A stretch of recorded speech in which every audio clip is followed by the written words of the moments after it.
I'd say the top 5 injuries caused by electric scooter accidents are head injuries and upper extremity injuries. These include wrist injuries, hand and finger injuries, um, and shoulder injuries. The other one would be, radial head, elbow sort of fractures. The reason that these are so common is because when you fall on a scooter or you get hit, often what happens is the first thing you do is put your hands down.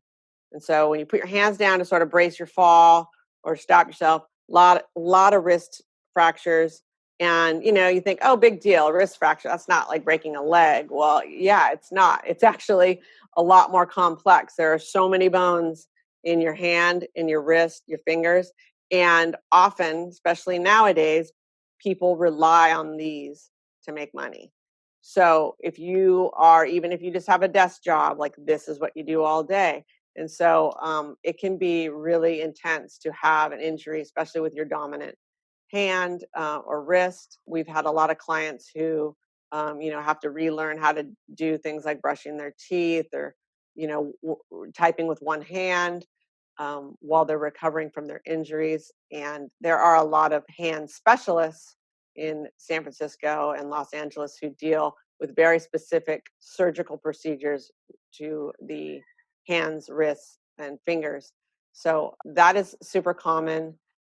Shoulder injuries, again, those are also very common, dislocations or fractures. Sometimes all you need to do is sort of immobilize your shoulder and just put it in a sling for a while and it will heal itself. But then oftentimes you have to get it reattached through surgical means. Those can be pretty painful. And a lot of times we hear from clients who have those injuries who then they have to stop going into public transportation in crowded places because if they get bumped or hit, it just sets it off. But I guess now during COVID, when nobody's in crowded situations anyway, but and then again, the other major category would be head injuries, and of course, nobody likes to experience a head injury.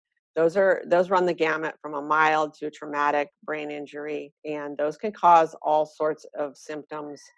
Such as memory loss, cognitive difficulties, a lot of things that like aren't visible at first glance, but over time you start to realize that things aren't quite right. Those are things you want to get tested for right away. If you go to the emergency room, often the emergency room can provide you with what's called a Glasgow score to let you know if your brain function is normal or abnormal. So those are probably the main 2 categories would be brain injuries and upper extremity injuries, with the specific ones being, hand, wrist, elbow, shoulder, and head injuries.